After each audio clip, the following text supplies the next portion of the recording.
전도사님 한 분이 넷플릭스의 흑백 요리사라는 프로그램 이야기를 해주시면서 장인은 연장을 탓하지 않는다라는 그런 말을 하시더라고요. 저는 그 프로그램을 잘 몰라서 작년에 처음 그 프로그램 이야기를 누군가로부터 들었을 때는 엉뚱하게도 중국 음식이 생각났어요. 흑백 요리니까 흑이면 짜장면을 말하는 것이고 백이면 백짬뽕을 말하는 것이 아닐까, 그런 생각을 했어요. 엉뚱하게. 중식 프로그램 아닌가? 예? 왜냐? 제가 중식을 좋아합니다. 짜장면을 좋아해서 짜장면 집을 한번 차리려고도 생각했죠. 그래서 미리 차렸더라고요. 누가 뭐죠? 신성반점이 있어요. 신성반점이. 근데 여러분, 제 이름이 강신승입니다.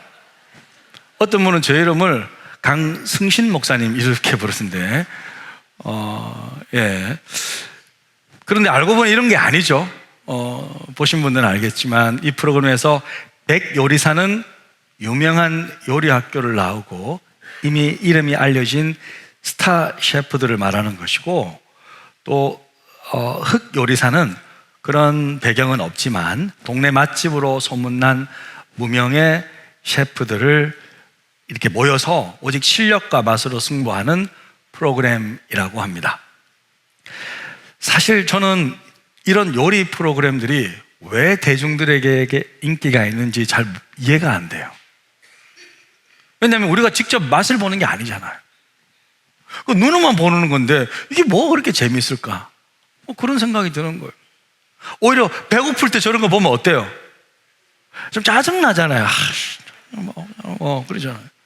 그런데 전도사님이요, 이런 말씀을 하시더라고요.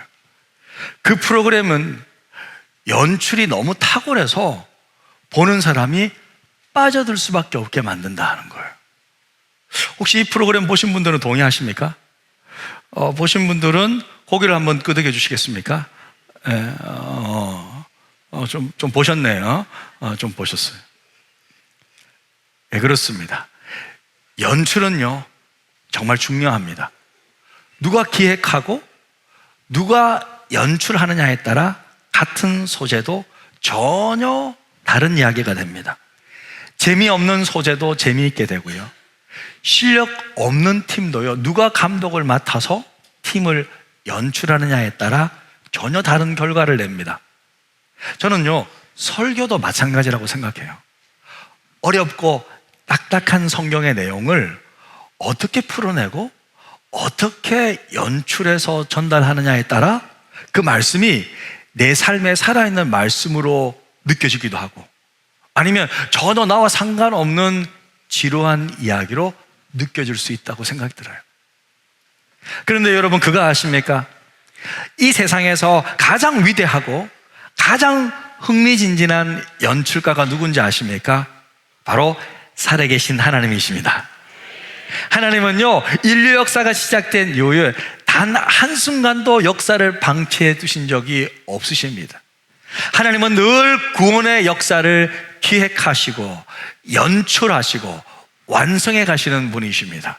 그래서 역사를 히스토리라고 부르잖아요. 히스토리, 곧 His story, 하나님 그분의 이야기라고 부르는 거예요. 이 하나님의 구원 드라마는요, 지금도 진행 중이에요. 이 생생한 구원 역사 드라마의 기획자는 아버지 하나님이세요. 주연 배우로 예수님께서 인간으로 이 땅에 오셨죠. 그리고 지금도 이 시간에도요, 성령 하나님께서 이 구원의 역사 드라마를 연출해 가고 계십니다.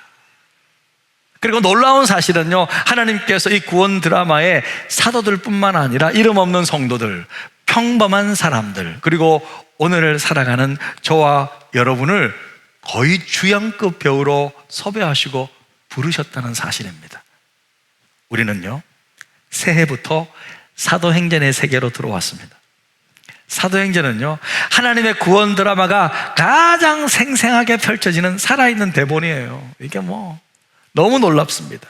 중요한 것은요, 이 모든 사도행전의 이야기가 실화를 바탕으로 된 이야기가 아니라 전부 쉬라 그 자체라는 사실입니다. 저는 올 한 해 여러분과 함께 이 사도행전을 통하여 하나님께서 어떻게 역사의 연출자가 되시는지를 살펴보고자 합니다. 여러분은 곧 이 사도행전이 과거의 이야기가 아니라 오늘 나에게 살아 숨쉬는, 살아 움직이는 우리 삶의 이야기인 것을 깨닫게 될 것입니다. 우리는 지난 2주 동안 성경의 주제를 살펴보았습니다. 여러분, 성경의 전체 주제는 무엇이었습니까? 하나님 나라였습니다. 하나님 나라. 그리고 성령의 주인공은 누구셨습니까? 그 나라의 왕이신 예수 그리스도이십니다. 사도행전도 동일합니다. 사도행전 1장 3절 이렇게 시작했잖아요. 40일 동안 그들에게 보이시며 뭐요? 하나님 나라의 일을 말씀하시니라.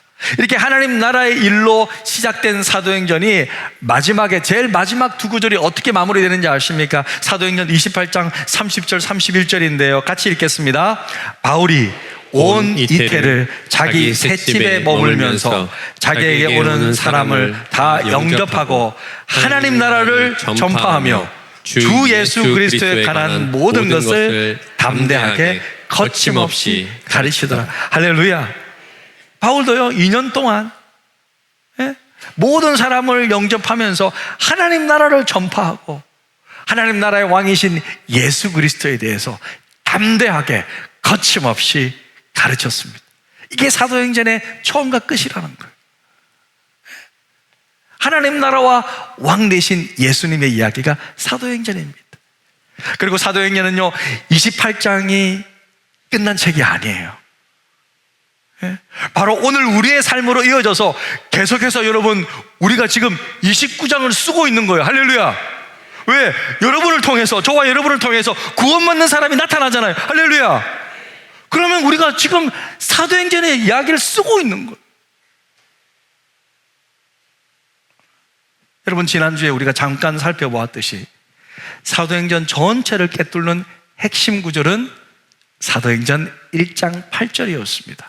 우리 다 같이 한번 읽겠습니다. 시작. 오직 성령이 너희에게 임하시면 너희가 권능을 받고 예루살렘과 온 유대와 사마리아와 땅끝까지 이르러 내 증인이 되리라 하시니라. 예, 이 말씀에 따르면 성령이 임하시면 능력받고 그 다음에 예루살렘과 온 유대와 사마리아와 땅끝까지 증인된다. 이렇게 한글 성경에 보면 이렇게 마치 4단계에 있는 것처럼 보입니다. 예루살렘이 따로 있고 온 유대 따로 있고 사마리아 따로 있고 땅끝 이렇게 구분되는데 실은 저 영어 성경을 봐도 그렇고 원어 성경을 봐도 그렇고 구분이 어떻게 되어 있냐면 예루살렘이 하나의 묶음입니다. 그리고 온 유대와 사마리아가 한 묶음이에요. 그리고 땅끝이에요. 뭐라고요? 예루살렘 하나, 온 유대와 사마리아 하나, 그리고 땅끝. 이렇게 성경은 되어 있습니다. 그래서 이후로는 이 말씀이 기준이에요. 자, 이 말씀 이후로 그럼 어떻게 사도행전이 펼쳐지냐? 구절을 보면 2장부터 7장까지는 예루살렘 전도. 자, 8장에서 12장은 유대와 사마리아 전도. 자, 13장에서 28장까지는 땅끝 전도가 아니라 제가 성교라고 붙였어요. 자, 이렇게 구조가 되어 있어요. 자, 그럼 전도와 성교가 뭐냐? 어떻게 구분되느냐? 어떻게 구분해요? 여러분, 전도와 성교를 구분하는 기준은 문화와 언어권이 같으면 뭐라고요? 전도. 우리는 지금 전도하는 거잖아요. 교회에서 하는 거예요. 그죠? 그럼 문화와 언어가 다르면 뭐라 그래요? 성교라고 말하는 거예요. 사마리아는 목사님 성교 아닌가요? 아니에요. 사마리아 땅도 여러분 같은 유대인들과 같은 언어를 써요. 그러니까 실생활에는 아람어를 썼고 성경은 히브리어를 썼잖아요. 자, 그렇게 같은 문학 언어권이었어요. 근데 13장부터는 헬라어 다른 언어권으로 이제 복음을 전하는 거예요. 그래서 1장부터 12장까지 이 전도의 중심 교회는 어디냐? 어딜까요? 예루살렘 교회입니다. 당연히 예루살렘 교회.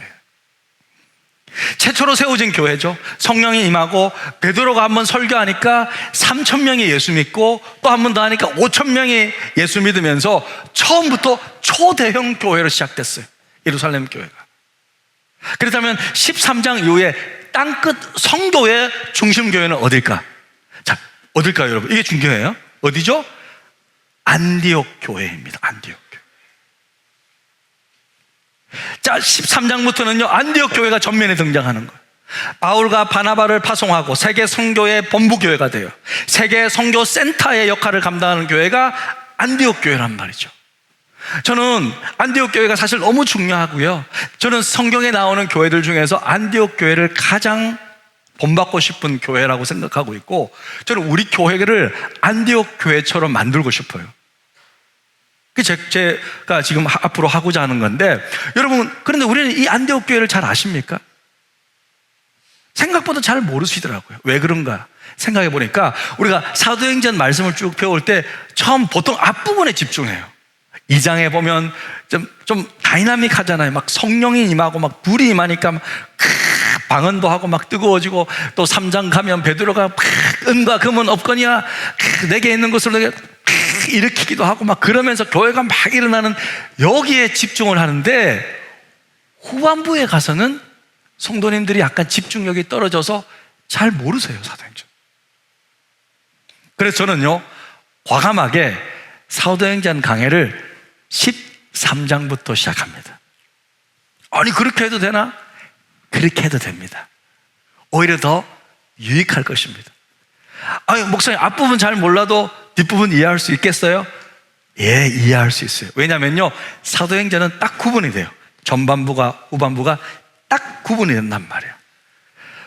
그 후반부의 처음인 사도행전 13장 1절에 보면요, 이렇게 시작하는데, 안디옥 교회에 선지자들과 교사들이 있으니, 이렇게 시작해요. 그러면 나 안디옥 교회 잘 모르는데? 라고 생각할 수 있어요. 안디옥 교회가 갑자기 등장하니까. 그래서 우리는 이 안디옥 교회가 어떻게 해서 등장하고 세워지게 되었는지 앞으로 3주 동안은 좀 배워볼 생각입니다. 하나님은요, 안디옥 교회를 세우시기 위해 놀라운 연출을 하세요. 자, 다시 한번 사도행전 9절을 한번 보시죠. 자, 쉬워요, 그죠? 아까 성령이 임하시면 권능을 받고 예루살렘과 온 유대와 사마리아와 땅끝까지 이르러 내 증인이 되리라, 이렇게 말씀하셨잖아요. 그 사도행전은 쉬워요. 2장부터 7장까지는 예루살렘 전도, 8장부터 12장까지는 유대와 사마리아 전도, 자, 13장부터 28장까지는 뭐죠? 땅끝 선교. 자, 쉬워요, 그죠? 어려운 거 하나도 없어요. 자, 그런데 저 중간중간 사이마다 중요한 사건들이 발생해요. 자, 그것을 한번 집어넣어 보겠습니다. 한번 집어넣어서 보면, 자, 제일 처음에 2장에 성령이 임하니까 예루살렘 교회가 세워져서 예루살렘 전도가 이루어지는 거예요. 근데 유대와 사마리아 가기 전에 어떤 일이 생겨나냐면, 스데반이 순교를 당해요. 그리고 교회가 핍박을 당합니다. 그러니까 어떻게 해요? 이렇게 모여있지가 못해요. 핍박 잡으러 사람들이 잡아오니까 어떻게 해요? 성도들이 모든 지역으로 뿔뿔이 흩어져요. 근데 흩어지면서 어떻게 해요? 예수 믿으세요, 예수 믿으세요, 예수 믿으세요. 몰래 이렇게 전도하게 돼요. 그러니까 유대와 사마리아 전도가 일어나는 거예요. 그리고 땅끝 선교 이전에 뭐 어떤 일이 발생하냐면, 9장에 보면 사울이 회심합니다. 그리고 10장에 보면 베드로가 환상을 봐요. 자, 저기 있는 거 뭐 어려운 거 없잖아요, 그죠? 어려운 거 하나도 없어요. 근데 베드로 환상? 저건 뭐지? 우리가 좀 궁금해할 수 있어요. 베드로의 환상은 뭔가? 이게 좀 중요해서 간략히 설명해 드리겠습니다. 베드로가요, 기도하는 중에 환상을 봐요. 어떤 환상이냐? 저런 환상이에요. 큰 보자기가 있는데 그 보자기 안에 율법상에 부정한 각종 짐승과 새들이 쫙 들어있는 거예요. 저런 게 보이는 거예요. 기도하는데 저게 보이는 거예요. 그 보자기가 내려와, 이렇게. 그런데 갑자기 하나님의 음성이 들립니다. 뭐라고요?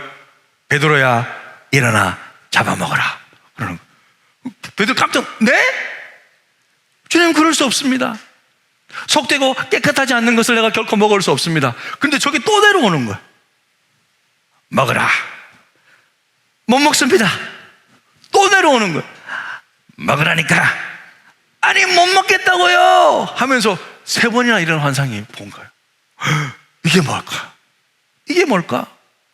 여러분, 하나님이 왜 베드로에게 이런 환상을 보여주실까요? 이게 무슨 의미일까? 베드로가 편식이 너무 심한가 봐. 그래서 하나님이 음식 투정하는 베드로에게, 야, 너 앞으로 목회하고 신방하려면 아무거나 다 잘 먹어야 해. 편식하면 안 돼. 누구처럼 말이야, 고기도 못 먹고 그러면 안 돼. 고기도 먹고 설렁탕도 먹어야 돼. 뱀탕도 먹을 줄 알아야 돼. 아무거나 성도들이 해주는 거 잘 먹어야 돼. 안 그러면 목회 못한다. 맛없어도 먹어라. 아무거나 차려주면 먹어. 자, 이런 것을 말하는 것입니까? 그런 의미가 아니라는 거예요. 하나님은 지금요, 음식 이야기를 하는 것이 아닙니다. 자, 베드로의 환상은요, 유대인과 이방인을 구별하던 율법의 장벽을 허물을 하는 거예요. 그러니까 하나님이 깨끗하게 하신 사람들, 이방인들이죠. 이 사람들 더 이상 차별하지 말고 받아들이라는 거예요. 자, 먹어라 라는 말은 받아들여라 라는 뜻이에요. 그들을 네가 받아들여야 된다. 그리고 그들에게도 복음을 전하라는 메시지입니다. 하나님은 유대인뿐만 아니라 이방인을 포함한 모든 사람을 구원하기를 원하십니다. 예수님은 제자들에게 그랬잖아요. 성령이 임하면 예루살렘과 온 유다와 너희들 원수인 사마리아뿐만 아니라 땅끝까지 복음 전하라 그랬잖아요. 예수님 뭐라 그랬어요? 모든 민족을 제자 삼으라 그랬잖아요. 그런데 이 처음 성도들은요, 초대교회 성도들은 유대인들에게만, 같은 언어고 같은 문화권에 있는 유대인들에게만 복음 전하고 이방인들에게는 복음을 안 전하는 거예요. 그러니까 하나님께서 일을 만들고 계시는 거예요. 어떻게 해요? 전혀 이름 없는 무명의 몇몇 성도들을 통해 마침내 안디옥에 있는 이방인들, 헨라이들에게 복음을 전하게 하시는 거예요.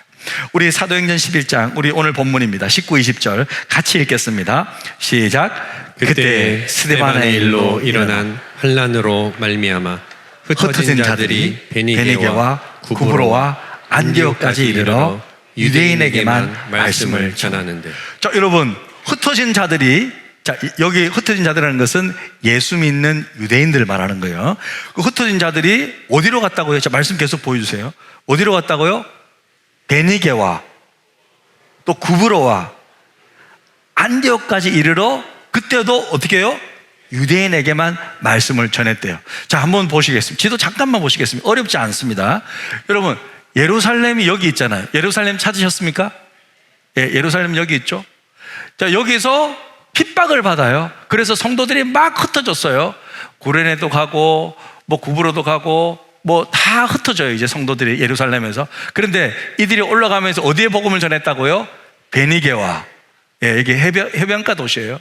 또 사이프러스, 구브로와 구브로 섬과, 그 다음에 또 어디에 전해요? 안디옥에 가서 복음을 전했다는 거예요. 자, 안디옥은 지금 현재 시리아 땅이죠. 시리아. 성경에는 수리아라고 읽습니다. 수리아 안디옥이라고 합니다. 저기 또 비시디아 안디옥이 하나 더 있긴 한데 여기는 수리아 안디옥이라는 거예요. 그러니까 안디옥이라는 것은, 안디옥 교회는 이 수리아 안디옥의 교회가 세워지게 된 거예요. 자, 뭐 너무 쉽죠, 상식적으로. 예루살렘이 핍박받으니까 성도들이 흩어졌고, 흩어서 위로 올라가면서 베니게와 구브로와 안디옥에까지 복음 전했다, 그런 의미예요. 어려운 거 하나도 없어요. 자, 그런데 그 다음 절 20절에 보니까, 자, 이게 중요합니다. 함께 읽겠습니다. 그 중에 구브로와 구레네 몇 사람이 안디옥에 이르러 헬라인에게도 말하여 주 예수를 전파하니. 그 중이라는 것은 뭐냐면 예수 믿는 유대인, 그러니까 흩어진 유대인, 이 디아스포라라고 그러는데, 흩어진 유대인들 중에서 구브로와 구레네에 있는 몇 사람이 안디옥에 이르러 헬라인들에게 드디어 복음을 전했다는 거예요. 지도 다시 한번 보겠습니다. 자, 흩어진 유대인 성도들 가운데서 어디요? 구레네. 이게 뭐냐면요, 옆에 이집트 보이죠? 여기가 아프리카거든요. 구레네는 아프리카예요. 여러분, 신약 성경에 구레네 시몬이 대신 십자가를 지잖아요. 그때 말한 구레네가 여기를 말하는 거예요. 자, 구레네와 구브로에 있는 성도 몇 사람이 안디옥까지 가서 복음을 전했다라는 거예요. 안디옥 가서 복음을 전했는데, 전할 때 이들은 좀 열린 마음을 가지고 유대인뿐만 아니라 헬라인, 이방인들에게도 복음을 전했다라는 거예요. 그런데 그렇게 복음을 전하면서 안디옥 교회가 시작되었습니다. 여러분, 이 안디옥에 가서 복음 전했던 사람들은요, 이름도 하나 소개하지 않았습니다. 그냥 구브로와 구레네 몇 사람이라고 말합니다. 무명의 성도들이죠. 자, 여러분, 지금 하나님께서 안디옥에 있는 이방인들에게 복음을 전하기 위해 이 모든 연출을 하고 계시는 거 알고 계십니까? 사람들은 몰랐을 것입니다. 왜 스데반이 그때 순교를 당했는지, 왜 교회를 핍박하던 사울이 회심하게 되었는지, 왜 베드로가 환상을 보게 되었는지, 왜 그 잘 나갔던 예루살렘 교회가 핍박을 받아서 전 세계로 성도들이 흩어져 버렸는지, 그들은 그 이유를 잘 몰랐을 것입니다. 베드로도 몰랐고 사울도 몰랐고 성도들도 몰랐어요. 하지만 하나님은 다 알고 계셨습니다. 하나님은 이 모든 것들을 연출하시고 경영하고 계셨던 것입니다. 할렐루야. 그래서요, 베드로가 다 이 환상을 설명하자 유대인 지도자들이 이렇게 외칩니다. 오늘 18절인데요 같이 읽겠습니다. 그들이 이 말을 듣고 잠잠하여 하나님께 영광을 돌려 이르되, 그러면 하나님께서 이방인에게도 생명 얻는 회개를 주셨도다 하니라. 할렐루야. 결국 그들은 이렇게 고백했던 거예요. 사랑하는 성도 여러분, 이처럼 하나님이 이 세상을 다스리고 온 우주 역사와 인간 역사를 기획하고 이끌어 가시는 분이라면, 이 하나님을 떠나서 내 인생의 의미를 찾으려고 하는 것은요, 정말 어리석은 일일 것입니다. 하나님의 구원 역사의 흐름 속에서요, 나 자신의 인생의 의미를 발견할 그때에 내 인생은 값진 인생, 소중한 인생이 될 줄로 믿습니다. 여러분, 혹시 퍼즐 맞추기를 해본 적이 있습니까? 네? 저렇게 이렇게 하나씩 맞추는 거잖아요. 뭐 주로 어릴 때 많이 하지만 요즘에는요, 어른들을 위한 퍼즐들도 많아요. 한 5,000개씩 나와. 어떤 거는 10,000개씩 나온대요. 네? 며칠 동안, 몇 주 동안. 자, 세상에서 가장 큰 퍼즐을 내가 사려고 보니까 코스코에 팔더라고요. 저게 세상에서 가장 큰 퍼즐이래. 6만 개 정도 됩니다. 근데 저거를 누가 맞춘 사람이 있더라고. 다 해가지고 저렇게 1년 걸렸대. 저렇게 맞췄다는 거야. 자, 여러분 보세요. 퍼즐 하나하나 조각이 따로 떨어져 있을 때는 어때요? 볼품 없고 의미 없어요. 이게 뭐냐 이거예요. 그런데 이 퍼즐이 자기 자리에 있지 않고 막 따로 막 흩어져 있으면 아무런 쓸모가 없잖아요. 의미가 없잖아요. 그림도 완성하지 못하죠. 그 한 조각 때문에. 하지만 그 조각이 자기 자리에 딱 들어가 있으면 어떻게 돼요? 전체 그림을 완성하는 놀라운 역할을 감당한다는 거예요.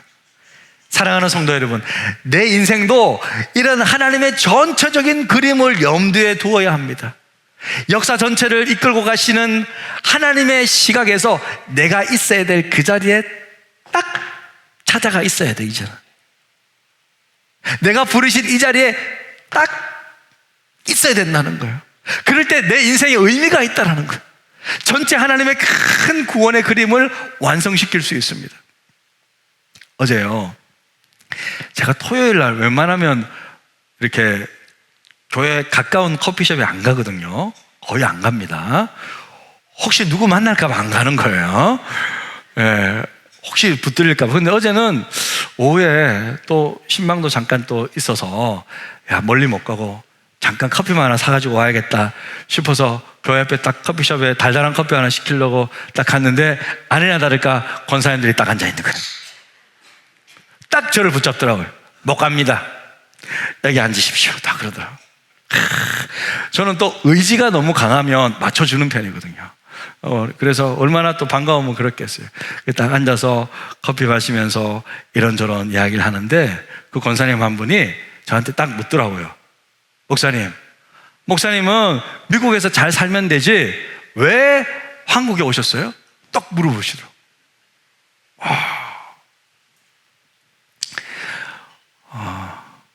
그래요. 요즘 한국 날씨 춥잖아요.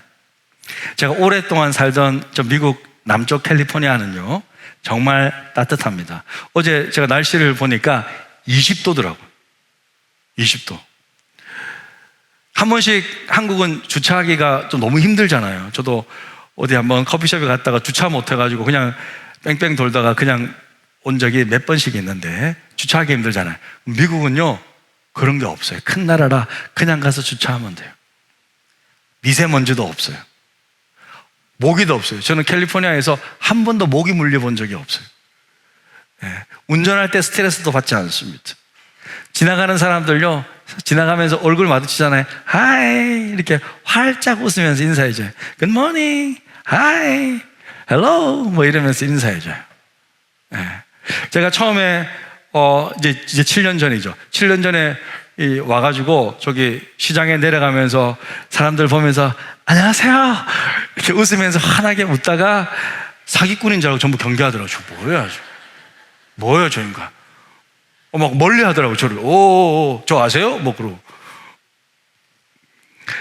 요즘같이 추울 때는요 제가 살던 이 서던 캘리포니아 남가주가 한 번씩 생각납니다.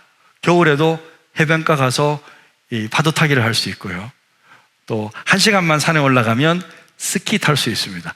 제가 청년부 맡아서 사역하는데 한 20년 전에 와 겨울 수련회를 청년부는 전부 스키장에서 하더라고요. 이야, 이 동네는 이렇게 하는구나. 그런데요 이제 이런 것들이요 제 인생에서 하나도 중요하지 않아요. 재미가 없어요, 여러분. 좀 영어로는 it's boring. boring해요. 재미가 없어요. 지루합니다. 왜냐고요? 그것은요 제가 있어야 될 자리가 아니기 때문에. 제가 있어야 될 자리가 더 이상 아니기 때문에. 제가 있어야 할 자리는요 바로 이곳, 바로 여기입니다. 하나님께서 저에게 여러분을 만나서 이곳에서 복음 전하며 조국 교회를 섬기라고 명하셨어요. 딱 명을 받는 순간 확 달라져 버렸어요. 그래서 그런지 제가 정말 힘이 한 번씩 빠질 때가 있거든요. 막 일이 많고 막 이렇게 뭐 해야 될 업무, 행정적인 업무가 목사님들은 있습니다. 어떤 분은 평일날 뭐 하냐고 묻더라고요. 찬미 친구가 너 아빠 뭐 해? 평일날 놀지 그러더라고요. 더 바빠요 평일날. 그죠? 막 힘 빠질 때가 있는데 이렇게 복도에 나와가지고 지나가다가 성도들 만나면요 힘이 생겨요. 할렐루야. 저는요 여기 딱 앉아가지고 이렇게 설교하기 위해서 여러분 딱 보잖아요. 한 번씩 얼굴 보잖아요. 힘이 생기는 거예요.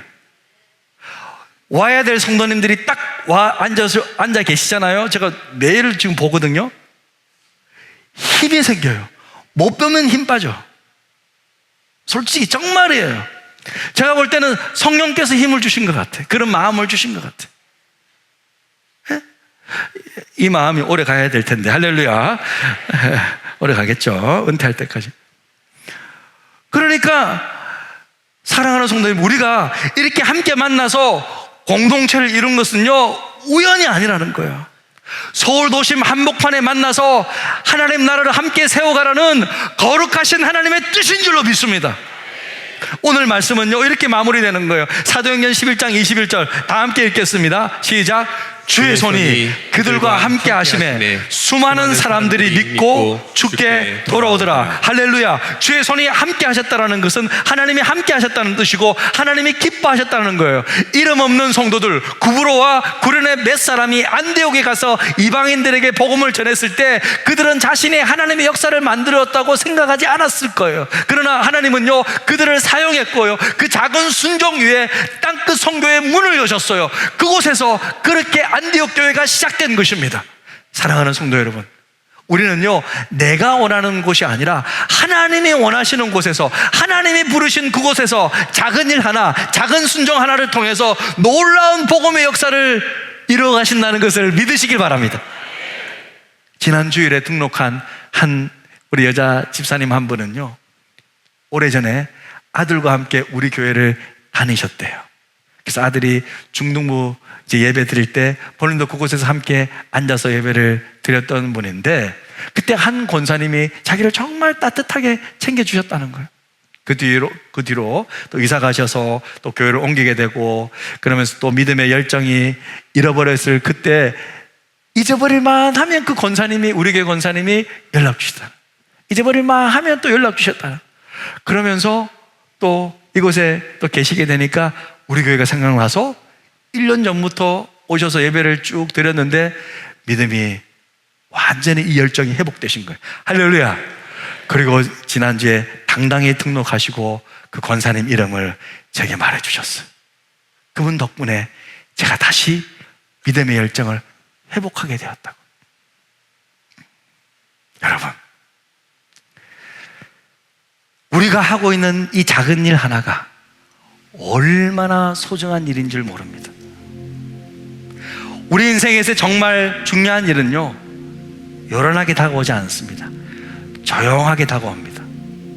내가 지금 만나고 있는 그 한 사람, 내가 하고 있는 이 일, 지금 말씀 듣고 있는 이 시간, 이 작은 일들이 내 인생에 정말 중요할 수 있습니다. 사소한 것처럼 보이는 작은 섬김, 따뜻한 말 한마디, 이런 일들이 모여서 여러분 하나님의 귀한 큰 그림을 이루고 있다는 것을 믿으시길 바랍니다. 사랑하는 성도 여러분, 여러분에게 주어진 그 작은 일에 최선을 다하시기를 축복합니다. 그 일에 충성하십시오. 그 일은 이 전체 역사를 이끌어 가시는 연출자 되신 하나님께서 여러분에게 부탁하신 일입니다.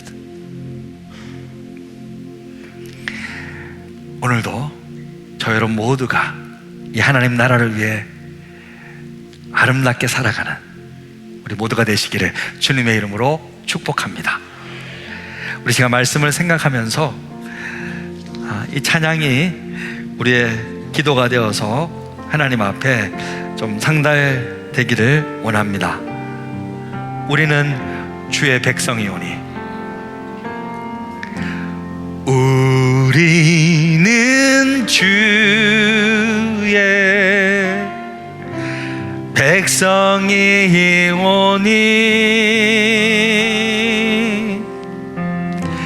주의 그 큰 일을 선포합니다.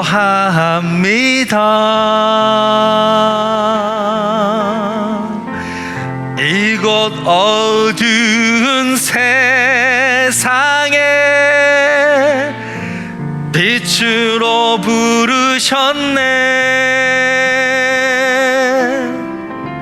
주의 얼굴 구할 때 역사하소서.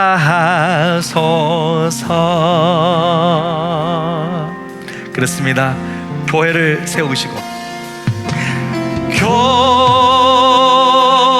교회를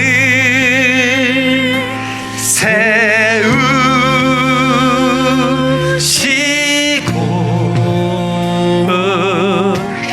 이 땅 고쳐주소서.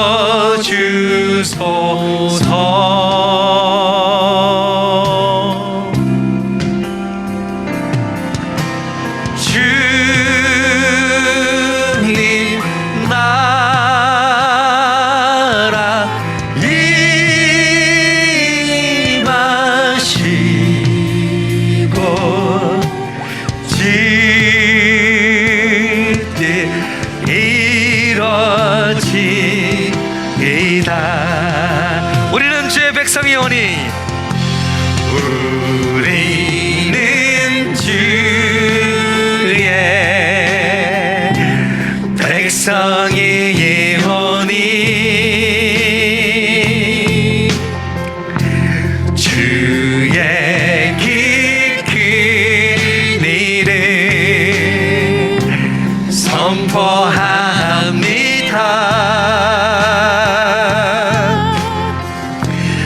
이곳 어두운 세상에 빛으로 부르셨네. 주의 얼굴 구할 때 역사하소서. 이 땅에 우리 교회를 세우시고 교회를 세우시고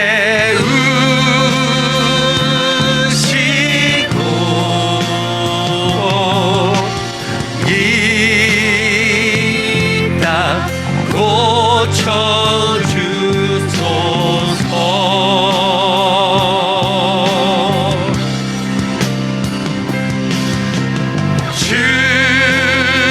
주님 나라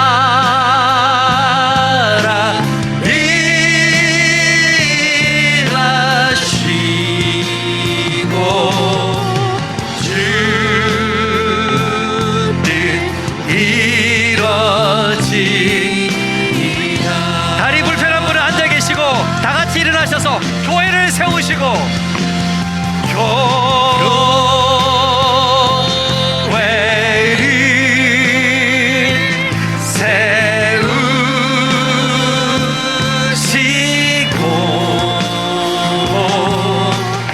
이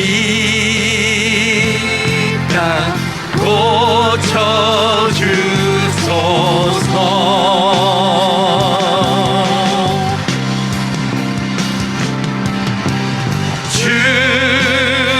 주님 나라